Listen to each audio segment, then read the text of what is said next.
Nahulog ang delivery truck na yan sa isang sinkhole sa Mexico.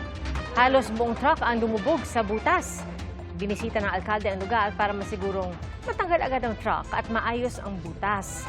Ayon sa alkalde, base sa paunong ulat, isang lumang drainage system ang gumuho sa lugar.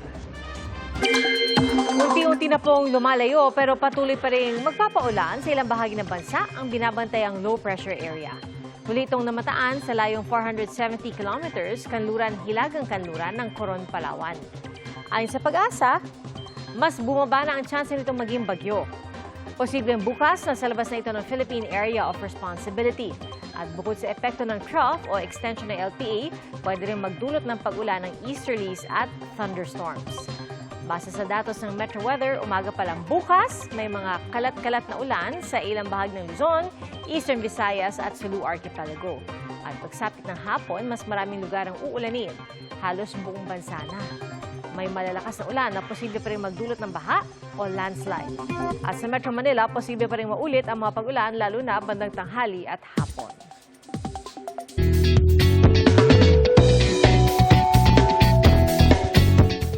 Nagliwanag ang kalangitan sa kauna-unahang public concert sa St. Peter's Square sa Vatican na Grace for the World. Mahigit 3,000 drones ang ginamit.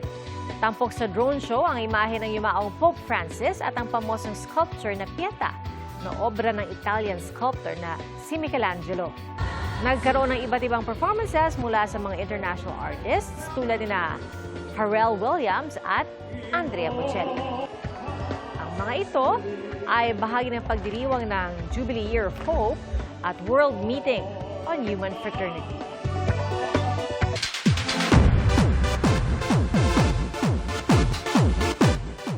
Hindi napigilan ni ex-PBB housemate Dustin Yu na maging emosyonal sa kanyang solo fan meet.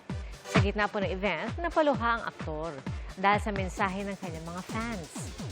Ayon sa kanyang fans, mananatili silang loyal kay Dustin dahil sa kanyang magandang pakikitungo. Hanggang ngayon, halos hindi pa rin makapaniwala si Dustin sa dami ng sumusuporta sa kanya. Never ko na-imagine na magkakaroon ako ng ganitong support from them. And lagi ko nga siya iniisip pagka uwi ko sa bahay na grabe yung love na binibigay nila sa akin. Ito talaga yung perfect definition of loyalty.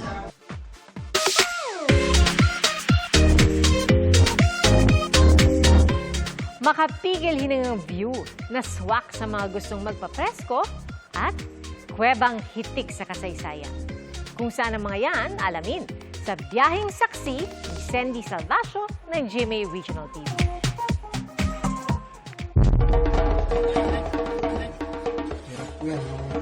Pahirapan ang pagpasok sa Oning Cave sa Barangay Sicalaw, Lasam, Cagayan. Delikado. Pero pagdating sa loob, bubungad ang iba't ibang fossil-like formations. Ang ilan sa mga ito, hinihinalang mula pa sa Paleozoic era na tinatayang 252 milyon hanggang 541 milyon na taon ang tanda. May naninirahan din doong wildlife species gaya ng scorpion at long-tailed macaque.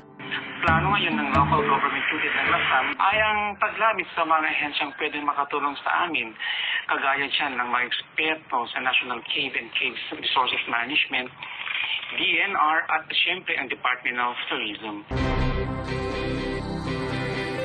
Sa likurang bahagi ng kuweba ay may makikita namang ilog. Patuloy pa ang pagsusuri sa Oning Cave. Punta naman tayo sa Benguet.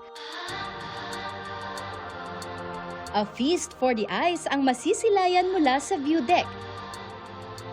Tanaw mula rito ang kabundukan. Perfect for the nature feels. Kung morning person ka, pwede mo ring abangan dito ang sunrise.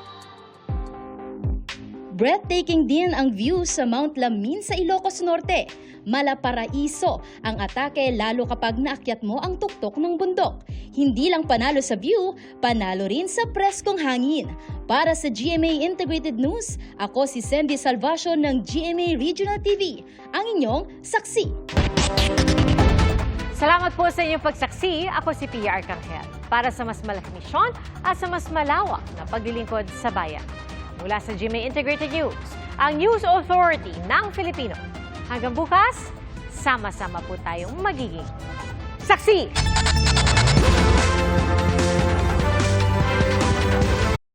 Mga kapuso, maging una sa saksi. Mag-subscribe sa GMA Integrated News sa YouTube para sa iba't ibang balita.